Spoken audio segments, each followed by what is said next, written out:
ekizibu kya Uganda ttaka. The Museveni's biggest threat is not Bob Wine, is not these MPs, banabo opposition yabatayina mulamwa. It is land. Buli abantu banabeera nga tebalina we babeera. Buli abantu banabeera nga bagobebwa ku mataka gaabwe. Ensi egenda kubanga egenze mu revolution. So abebibanja bebanji. Ate nga constitution yebakuma. So abebibanja tebava ku bibanja byabwe. Tujja kubazaayo ate tukwata ababana ababagobye. So namwandu wa Jeno Nyakayirima eyabadde agoba ebyalo 5 ekyankwanzi twamuyimiriza era ne kamutanda naddamu n'akozesa amagye because wabaddewo UPDF amagye g'eggwanga tegakozesebwa mu bya kisiru oba oli Jeno oba oli Kano. Don't misuse the army in land issues. Tegera emundu tegaba ttaka olwannanyini bw'ettaka mundu si yebuteekawo wabula amateeka agali mu constitution.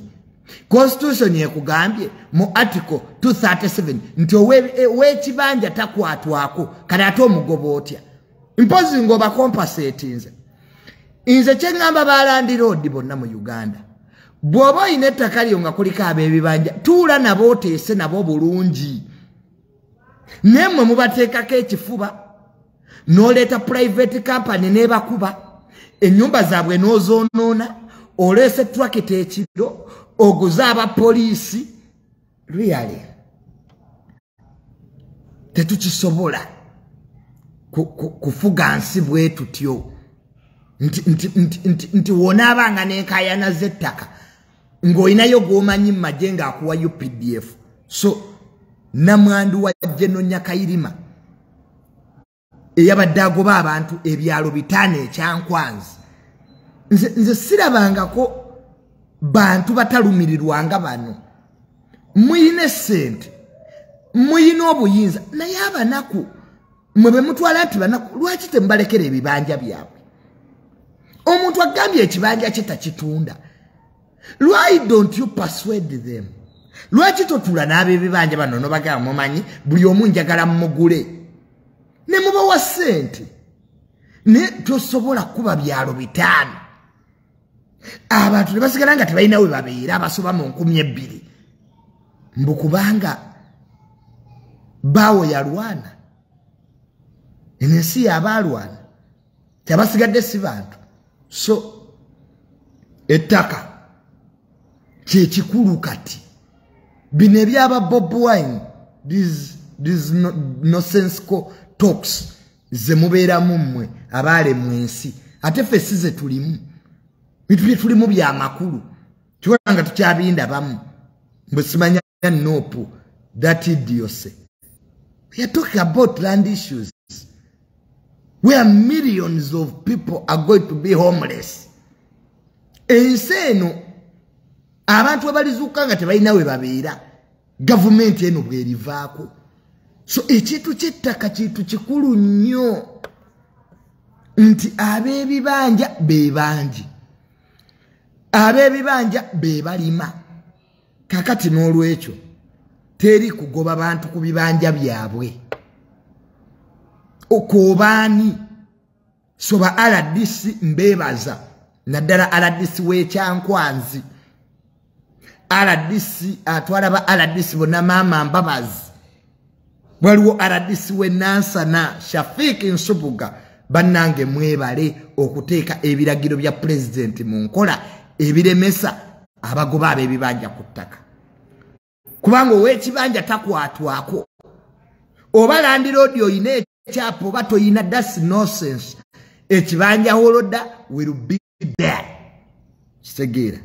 So ow'ekibanja ab'ebibanja baddeyo ku mataka gaabwe balime. Naye namwandu wa Jeno Nyakayirima yali alemeseza n'abantu okulima. Twasanze abantu nga tebalina nawe balima nga president bamuwa lipooti enfu nti kuliko ab'ebibanja 2 kube kuliko abebanja basoma mu 1200. So report eyo ndoza Abekyankwanzi mwalabye nti Honorable Minister Dr. Samayanja owedetaka Abekyankwanzi mwantuukirira ne mungamba Junior namwandu wa Jeno Nyakayirima atugoba kutaka. So it's good the minister intervened in Kyankwanzi gye twabadde. Waliwo ettaka eddala era erireese obuzibu gye tuli mu kukolako lyerye Hoima. Kiri Hoima. Ate Hoima eriyo amafuta, eriyo pipeline, eriyo ekisaawe kibula ng'obubbi bw'ettaka bweyongedde. RDC w'ekikuube gwenjagala ennyo yani RDC w'ekikuube gwenjagala ennyo Imurani. So obubbi bw'ettaka bweyongedde Hoima. Niye waliwo ettaka liri awo bayitawo Kipaapi. Bannanga ab'Ekipaapi munkubidde amasimu. Naye temufaayo. Mukama nga Honorable Minister eryo nali agenda ddikolako. Wadde agenzeeko ebweru w'eggwanga naye bw'anadda. Lyajja okutandikirako ettaka lye. Mwajja ne tubawandiikira ebbaluwa nga tugamba RDC nti byonna bisooke biyimirire. Waliwo ab'ebibanja be batulugunya. So we shall handle that one also. Eriye Hoima. Takaliye Hoima. RDC twamuwandiikira ebbaluwa tebagoba abantu ku ttaka eryo mpaka nga Honorable Minister amaze okugendayo.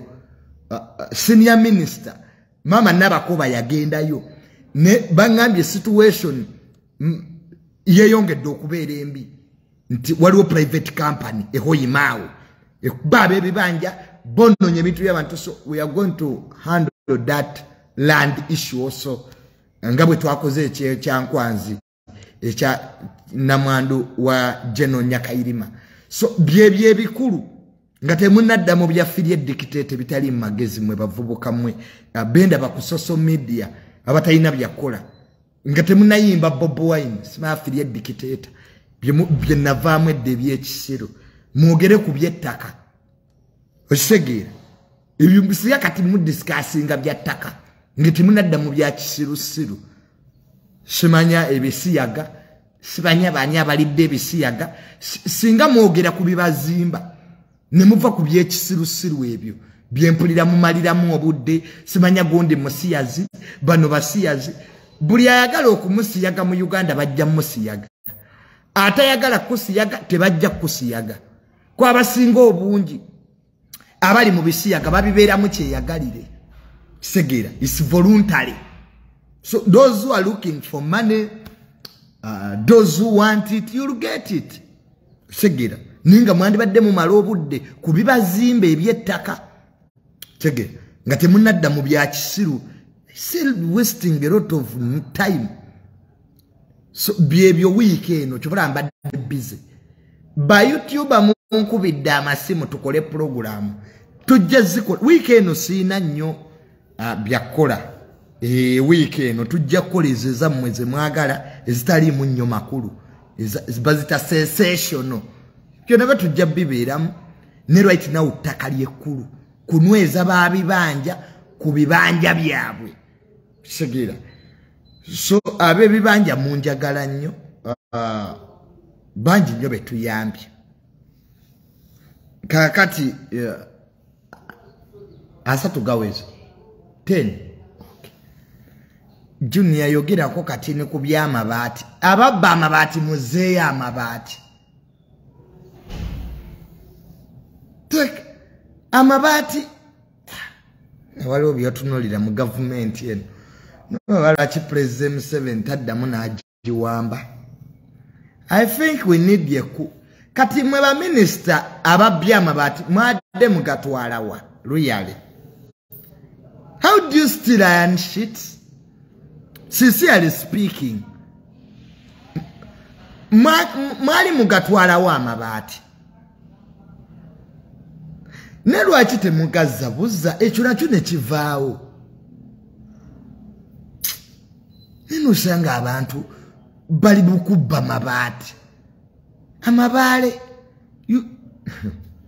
kati ono Minister Kasaija yali just arrogant. Oyinza otyo gamba banna Uganda mbotomanyi mabaati ngeri gye gajjamu wo.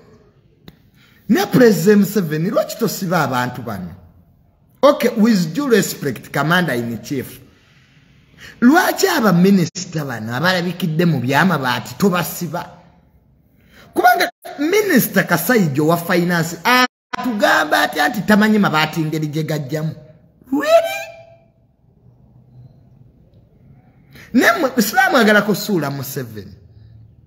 Omanyi kati etandise okukkiriza taata ange bulijjo byayogera nti there are mafias in that government. Luyalenga oli minister ng'oli mu normal senses zo. Oyinza otyo gamba sincerely speaking nti tomanyi mabaati ngeri gye gajjamu wuwo mu kifo ky'okuapologizinga no kati galina ebigere geggulira. Why don't you return the iron sheets? Nemuteekako apology. Amabaati gali galina genda Kalamoja. Kati gesanga gati ewammwe. Omunaga China w'amabaati 3. Ewange mu lujja geebase. General Muhoozi, why don't you take over corruption? Because nze kisinga okunnuma, we are fighting hard. Tuli eno tutereeza bya ttaka. Tulabe nti abantu badda ku bibanja byabwe. Bali eri Babba mabaati. Nemmwe mulowooza omunnayuganda awulira atya? Asasula omusolo. Luyale, mulowooza abantu bawulira batya? Sikando after sikando. Parliament erina okukola amateeka. Tekyakola amateeka. Bateesa ku bubbi. Bwe bamala NSSF n'ennaku teziyita. Kugamba oba otunulira ekibadde mu NSSF. Twakamala NSSF n'ennaku tezinnayita katuli ku mabaati.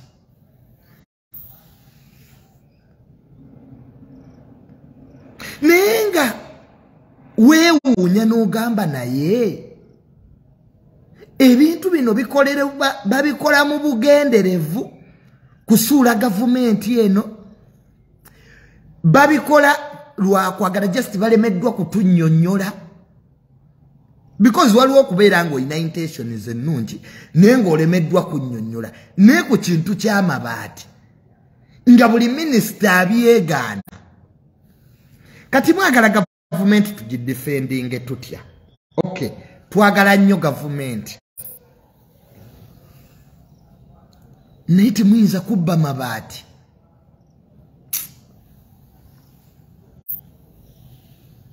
Ne basanga amabaati ewuwo nogati tomanyi ngeri gye gajjamu. Are we serious? Ngebyo bitegeeza akakiiko ka parliament nga ne bootegeeza nabo baseka. Can we be sober? Tubeereko serious ak'olumu. Okay, Abannayuganda tebategeera kale tubajooze. Ne oyinza otya okugamba nti tomanyi mabaati ngeri gye gajjamu geereeta bwereesi? Chovalanga bino bibobwaini tebina nnyo makulu. Nebisira NRM yennyini abali mu government mwa abakozi opposition. Kuba tusula kugango yakala government yenu oyinza okukola ebintu bwe bityo. You are not apologetic. You are not remorseful as if tewali nsobi. Kakati munnange mwabakulu 12 of ministers. Bwe muba mukyali mu sikando z'okubba amabaati. Kati ebirungi bya gavumenti tubinnyonnyole tutya abantu. Kugamba basuula gavumenti bennyini be bagirimu. Bwe muba mwatula ne musalawo President Museveni agwe. Kati tubakolere ki? Kubanga ogenda n'otunulya ababbi b'ettaka. Ate ogenda okuwulira amannya nga gali mu gavumenti. Naye bano baasalawo Museveni agwe. Did you sit to overthrow Museveni?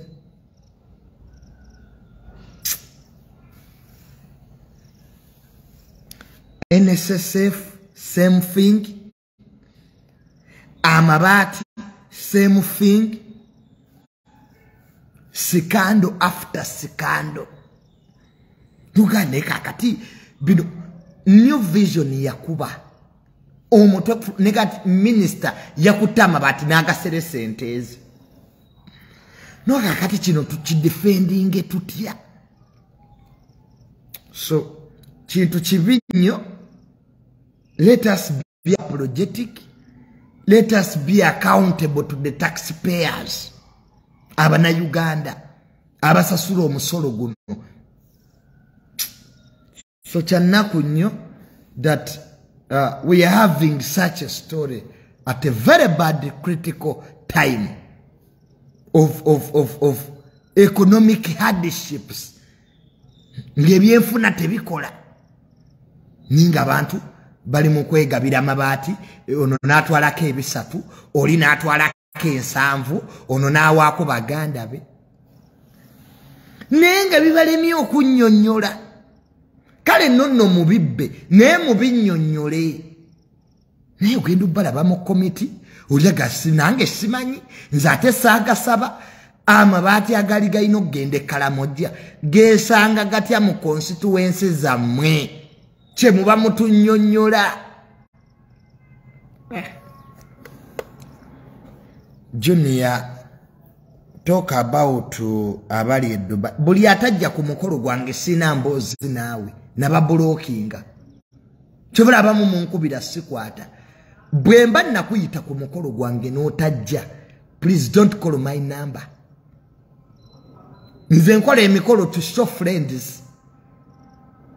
If you did come on my graduation nga nakuyita okujjako besaayita totawana kuba simu yange mbala amubeera munkubira osooka ombulira agaga boozi. Nze if you want to be my friend kigera I don't want hypocrites. Anybody who didn't come on my graduation without a reason, don't call me. Twayawula. Nze sagala bantu babeerawo nga ba hypocrites. You pretend to be my friends, yet you are not. Twayawula.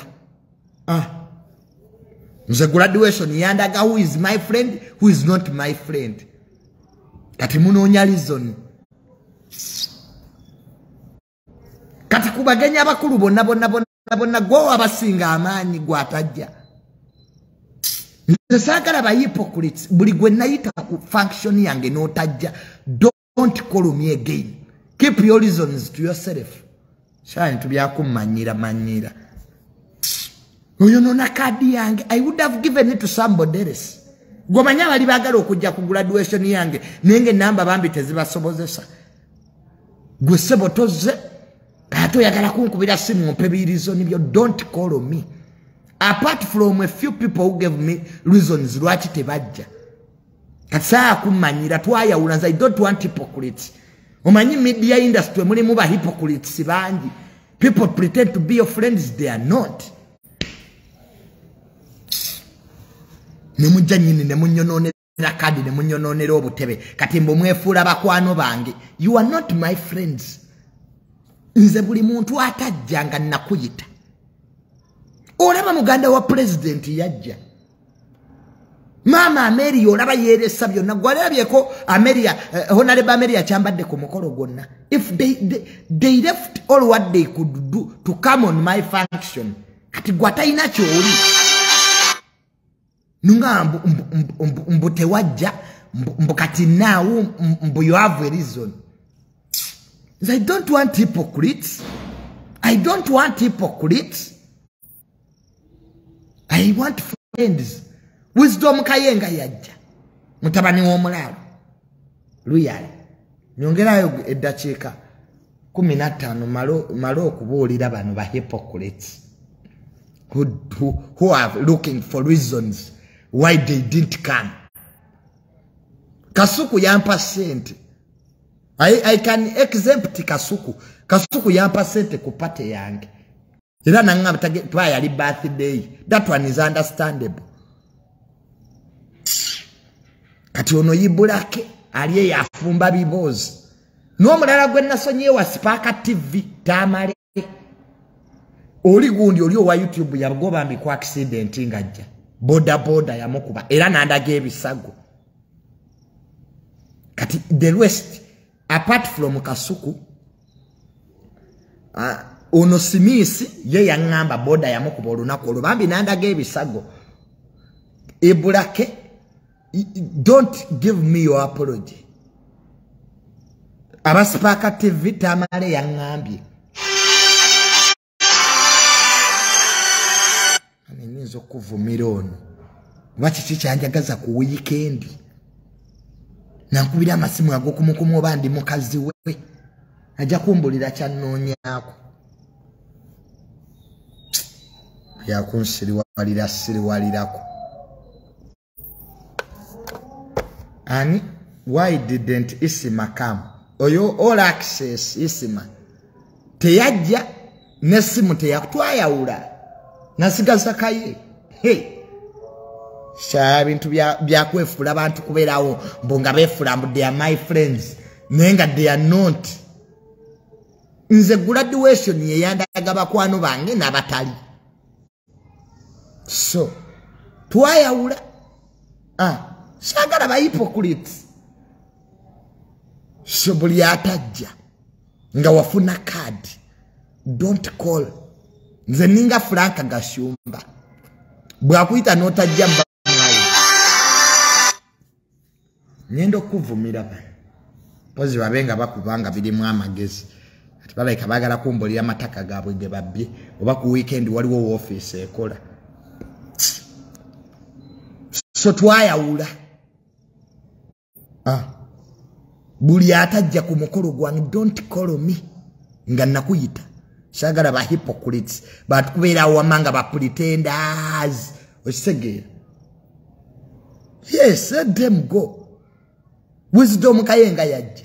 Nabeerawo mutabani w'omulalo. Yani awo omulala gwe neyita n'atajja. Jagenda ntunule mu list. Tebakomawo. Kweretesa bukamera bwabwe. Oyo Kayz namugobadda. Era Kayz teyandize kwana bagobadda ababanikati. Nabo kumanyira. Sabagoba abanikati bakyanda bayo mu studio bwabo. Bamanyira. Mbojjo niyambo lwaki nze gwe mubuze ebyekisiru. Bwe kitukugende Dubai fete mututwala. Kati tebagenze Dubai. Kati mbuwo malambunga bakomawo nga bakuyita. Junior bakubuza byakisiru abo ba Kayz kyobulanga nabagoba. Kayz ali eyo Dubai bali mu kusinikirayo mannyo. We bitukugenda tebitutwala. Bwe bitunonya wano bijja ne kamera zaabyo bibyo bikulinnyiridde okwata YouTube nga sikuyise wange. Of course Kayz nali namugobagobadda nebyo byanikati byabwe. Nazo programu zino zikyayina makulu. Kati ze wamanze ntule mu studio zaabwe nze nkyayina obudde obutula mu studio. Ye office wamanje vamulete. Mbera mu bintu biri serious wama bintu bya mataka. Kati President 7 bwankubira nga ndi mu studio.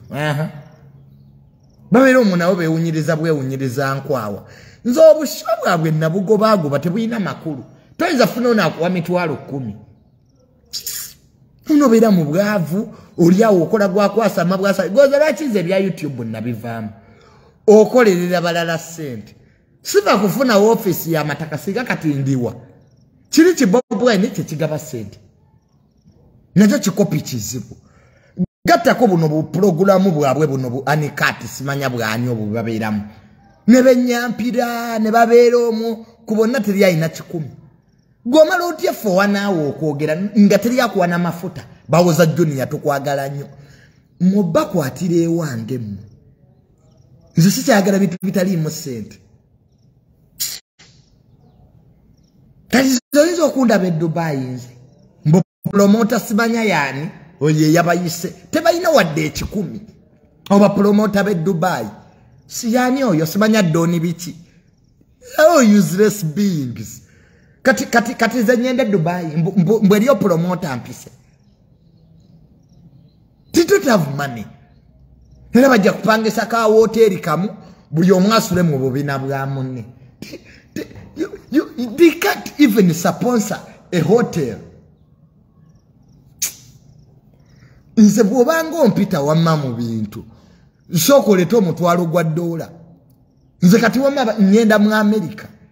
Tige nti waliwo promoter mu America mpise ngenda. There is money in the US. Kati Dubai eriyo ki? Kwewunyiriza nkwawa. Mbu bali mu G-Wagon. Find it. Nze I find those things very nonsensical. Kati oli kyekyo abadde kimututte. Ani ono senga Sebbanga. Really. Bano badagala asirwanga nabe sente tebakyaziina. After 5 tebagijjawo teri kusanyuka kati. Oli Shira Gasumba bali bakola kwa after 5 bali abantu bana balwanira kazindaalo. Katawo kanye invite me in search. Mbu promoter bayine byebinnya byebeyita abo ba promoter be Dubai tekuli kaina wadde 10. They all strugglers. No mugaba kale oli promoter soko mbulire plot number yonji nonyi. Nze bwonkubire simu nongo ina sente. Nsoko mpe plot number ye yettaka. Manyiti bano omuntu nono aina square mile emwe yettaka. Ne osura mu apartment ensi yakulemera kati what are you promoting? Nekigambo promoter nakyo bakiteekeko definition bajjo ye mukiriza promote center azina aguze makindi agimalawo oli balamu ne muferefere ali awo tategerekeko yo balamu obu aina ugundi ye Sudan yo balamu company ye naina wochi kano kabitex nako kagaggalo akubaka copy tayinza nakwegulye wadde saati yempya baweddeyo ba promoter mpozi nono balunwa abali ya sente z'abayimbi eza Ugation wano kwene BS mu COVID kati hu Aleese bebo bokaba promoter bala mu bajabi taxi be bayine sente nekati Junior mpite Dubai I spend there 2 days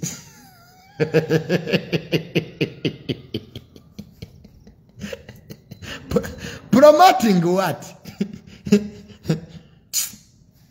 Nze mu America woka we wanuma ka visa yo kala America yo genda nenge era togenze Boston kati Boston nkole yoki really nti navudde Uganda nyende Boston nchala New York na Washington we wali abafuga ensi ne kati bana Uganda bano abatudde mu poko joint e Boston bakazibanya anyoyo this idiot yani oyali Boston yagweddalo is that idiot gwenera bid kabuye Boston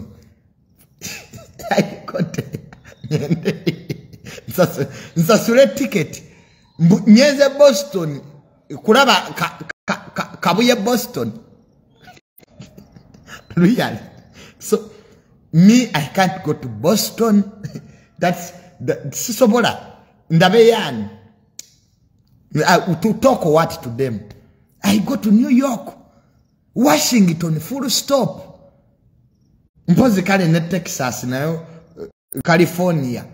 Eno donizera jasula ne California wali abagaga.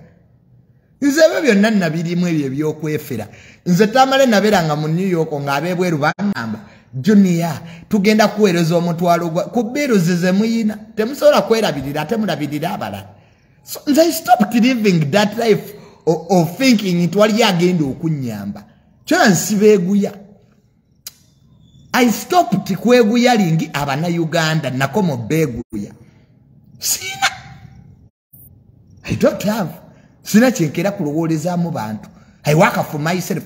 Ekisibwe ekiyogesa abantu kulowooza nti ebintu bajja bikolera. Ekyamazima dateri mu Uganda agenda kuyamba. They are all struggling with life na bayine ebizibu. Nze bankubira amasemu mu bizibu byabwe ebyettaka. Oli ne bamuguze ekyapa nga kiri mu nnema. Nagande ono. Waliwo mu America, omukyala ali mu America, bamuguza poloti. Ngeri ku mazzi. Na nyanja. N'omuganda ne mukazi gwe. Okulota ettaka nga tosoose ddirambula. Mbu bamuweereza bifaananyi. kakadde olwekyo me who is helping you with land issues temuyinza kubeerawo ne mulooza nti mbeeguya. You look for me. That's what changed. Luli nabeeguya nga nze ndowooza nti omuntu okubeera ebweru agenda kusindikirayo omutwalo ogwa $. They don't have money. Kati ngende Dubai Junior, I leave my office to go to Dubai to do what? Kati Kayz yagenze kola kye Dubai really. Era kubeerawo mu kamera ne bayogera, they will come back the way they went. Nothing.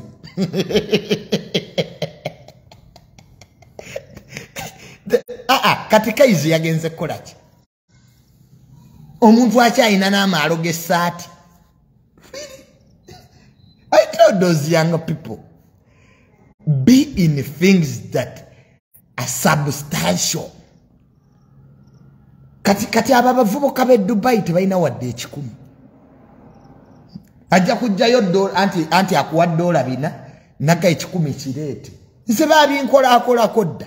Omuntu akuwa $2 nakuba akama naga Junior ekikumi kinzirize nga tuvudde mu kamera. Which type of life is that? Ugandan youth mubeere mu bulamu obuli substantial. Naye amaalo g'ennyonyi. Abantu kati senga sebbanga ki ekyamututte. Yakeewuba e Dubai emirundi nga 10 teri kikyuka mu bulamu bwe. Ono Kayz yakagenda e Dubai emirundi nga 2. Nasi talina even to bring a nika nti agitimba nothing. So really olaba lwiki emusibi kyatambudde amawanga maze kamalirize ne lwiki neera talina era kyayina. Lwaki temulima? Why don't you go back to the villages and dig? Okusenga okwewuuba mu nnyonyi. Wano Ibulake yakava mu America. Look at him. Look at Ibulake. Nothing to show that nti yabadde mu America. So as young people, you should really mugende mu agriculture mulime. Eyakedde ku makya n'olima lumonde. By evening oba olina ssente. Nemwe kati nalabye musikati ne Douglas. Kati mukolayo ki e Dubai? Okay, what have you gone to do? Kunwa mienge, drinking and urinating. That's what you have done for the last 5 years. Tewali nothing. Kukwata bu video ne mubuteekayo ne munwa emyenge ne mugifuka, then tomorrow you come back the way you went. Nemutandika ate okusabiriza bye muleseewo e Uganda. Really? Does that make sense? So really nze bwe ntunuulira ebintu byammwe bye mubeeramu ebyo, I don't find sense in them. So we meet next time. Nze bwe nti olugendo lwe Dubai bwe nalulabye olw'abaagenze sirabawo kyamakulu, because most of the people went and never promote ababatutte. They are useless. Waliwo kiri ekikazi ekyali kipromote Dubai balwiki ekyali ya sente z'abalwiki ez'eryato. Very nonsensical things. Eddie Kayz nkutumiddeko nnyo my brother. We shall talk. Lero tukedde kwogera ku makya Eddie Kayz, East African finest. Bamuwalana lwakuba nti yasinga okukola ki okutraininga. So we meet next time.